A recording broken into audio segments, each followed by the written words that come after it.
লাগিয়ে দেন। জি, 11 নম্বর প্রশ্ন। শেখ, আমার প্রশ্ন, আমাকে জামাতে ইসলামের এক ভাই বলে আল্লাহর রাস্তায় জেহাদ করতে। জেহাদ দুইভাবে করা যায়, আল্লাহর রাস্তায় সরাসরি উপস্থিত থেকে জেহাদ করা, আর আল্লাহর রাস্তায় অর্থ বা ধন সম্পদ দিয়ে জেহাদ করা। এখন আমাকে তাদের সংস্থায় অর্থ দিয়ে সাহায্য করতে বলে, এখন তাদের সংস্থায় অর্থ দেয়া কি ঠিক হবে? জামাত ইসলামের আকিদা এবং মানহাজ হচ্ছে বিভ্রান্তিকর। জি, দলাল, ভালো করে শুনে রাখেন।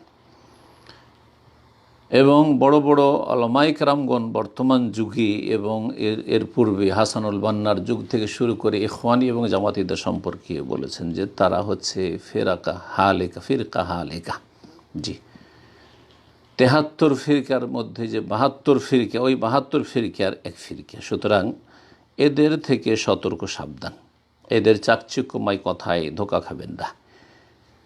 এদের যে কার্যক্রম, এই কার্যক্রমে এই খাওয়ারেজ, জঙ্গি এবং যে সন্ত্রাসী খারেজি পয়দা করেছে, নব্য খারেজিরা পয়দা হয়েছে জামাতি ইখওয়ানিদের কারণে। এরা জেহাদ করে, কিন্তু এদের জেহাদ হচ্ছে গণতন্ত্রের কুফরির জেহাদ।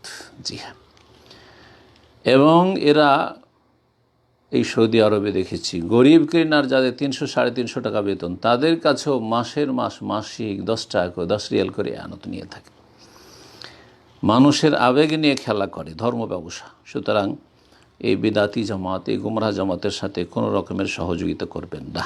জি, আল্লাহ রব্বুল আলমিন যেন হেদায়েতের উপর রাখেন এবং অন্তর থেকে হেদায়েতের জন্য দোয়া করবেন, তো অবশ্যই হেদায়েত পাবেন। আর যদি একদিকে চলে যান অন্ধ হয়ে, তাহলে যেদিকে নোয়াল্লিহ মাতাওয়াল্লাহ, আল্লাহ বলছে যেদিকে যাবে সেদিকে আল্লাহ ফিরিয়ে দেবেন। সতর্ক, সাবধান এসব গুমরাহ ফিরকাগুলি থেকে।